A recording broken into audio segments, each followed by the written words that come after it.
साथियों नमस्कार। मैं आपका साथी doctor Anthony Raju, advocate supreme court. और जो कल एक दर्दनाक हादसा एयर इंडिया की फ्लाइट AI-171 का क्रैश होना, एक बहुत ही पीड़ादायक घटना। 12 जून 2025 को दोपहर लगभग 1:39 दोपहर में एयर इंडिया की Boeing 787 dream liner flight AI-171, जो अहमदाबाद से लंदन गेटवे के लिए उड़ान भर रही थी, और टेक ऑफ के केवल 30 या 35 सेकंड में वो मेगा मेघानी नगर, एक इलाका है, में बीजे मेडिकल कॉलेज छात्रावास में दुर्घटनाग्रस्त हो गई। साथी, मैं पिछले 24-25 घंटे से इस घटना को देख रहा हूं, और सारे मीडिया चैनल को मैं ऑब्जर्व कर रहा हूं। ये पीड़ादायक समय, जिसमें 242 लोग सवार थे, 241 लोगों की एज पर मीडिया डेथ हो चुकी है, और एक जो सीट नंबर 11A पर बैठे थे वो सही सलामत निकल के बाहर आए। अब सवाल ये उठता है साथियों कि इतना एडवांस प्लेन क्रैश कैसे हो गया। और जैसे मैं बहुत सारे एक्सपर्ट की एडवाइस देख रहा था चैनलों पे, लीडिंग चैनलों पे, तो ओवरऑल बात निकल के ये आती है कि इसमें जो पायलट थे हमारे, उनकी तरफ से कोई गलती की गुंजाइश थी ही नहीं।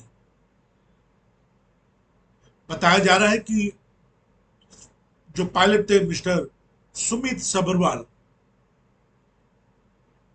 जिनको बहुत लंबा एक्सपीरियंस था कमर्शियल फ्लाइट का, और किस तरह से उन्होंने इस फ्लाइट के बारे में एयर ट्रैफिक कंट्रोलर को बताया, वो आने वाले वक्त में हमें पता लगेगा। पर इस टाइप की फ्लाइट का क्रैश होना और इतनी भारी संख्या में लोगों का इस दुनिया को छोड़ देना, ये अपने आप में बहुत पीड़ादायक समय है। साथियों, मैंने अपनी आंखों से वो विजुअल देखे हैं जिसमें किस तरह से वो फ्लाइट ब्लास्ट हुई है, किस तरह आग के शोले उसमें से निकल रहे थे। और माननीय प्रधानमंत्री साहब, माननीय होम मिनिस्टर साहब, दोनों ही अहमदाबाद पहुंचे हैं और ग्राउंड रियलिटी का जायजा ले रहे हैं। ये अपने आप में बड़ी खुशी की बात है कि ऐसे दुख की घड़ी में देश के प्रधानमंत्री, देश के गृह मंत्री और देश की 140 करोड़ जनता उन लोगों के साथ खड़ी है जिन लोगों ने इस भयानक हादसे में अपनी जान गंवाई है। इसमें वो जो छात्रावास है जिसमें बच्चे लंच के लिए आए थे, जो डॉक्टर्स थे, ट्रेनी डॉक्टर्स थे, उनकी भी डेथ हुई है, बहुत हाई लेवल पे कैजुअलिटी हुई है। सुनने में तो यह आ रहा मीडिया के थ्रू कि 28 लोगों की डेथ हुई है जो छात्रावास में थे, और 60 से ज्यादा लोग घायल हैं। इस हादसे में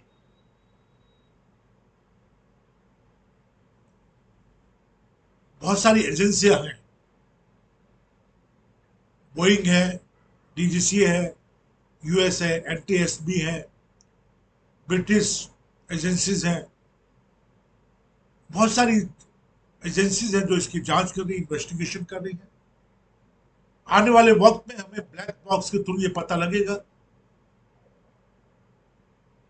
कि कितने, इसका कारण क्या था। और जैसा मैं मीडिया को देख रहा था, या मैं जो एक्सपर्ट हैं एविएशन के, उसमें कुछ फॉर्मर पायलट भी थे।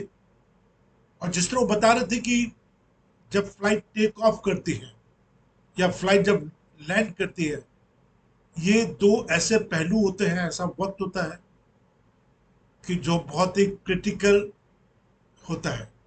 लेकिन हमें डरने की जरूरत नहीं साथियों। एक चीज तो बहुत क्लियर है कि हमारे जीवन की किताब लिख दी गई है। जो होता है वो ईश्वर की मर्जी से होता है। मैं doctor Anthony Raju, on behalf of all India council of human right, liberties and social justice, हमारे सारे पैट्रन्स मेंबर्स के बिहाफ पे, जो लोग इस घटना में मारे गए हैं, उनकी आत्मा के लिए हम प्रार्थना करते हैं। ये ऐसा पीड़ादायक समय जिसने पूरे देश को झंझोड़ के रख दिया है, पूरी दुनिया की एविएशन इंडस्ट्रीज को झंझोड़ के रख दिया है। और कई कारण जो मैं एक्सपर्ट से सुन रहा था कि या तो इंजन का फेलियर होता है, या जो इंजन में फ्यूल इंजेक्टर होते हैं उनका फेलियर होता है, या किसी बर्ड्स का, पक्षी का टकराना होता है। बहुत सारे कारण होते हैं साथियों।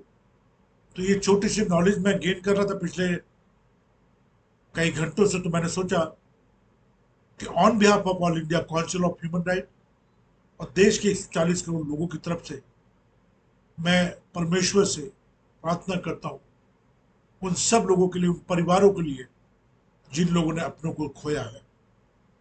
उनको सुख और शांति दे। जो लोग इस हादसे में मारे गए हैं, उनकी आत्मा को शांति दे। जय हिंद, जय भारत।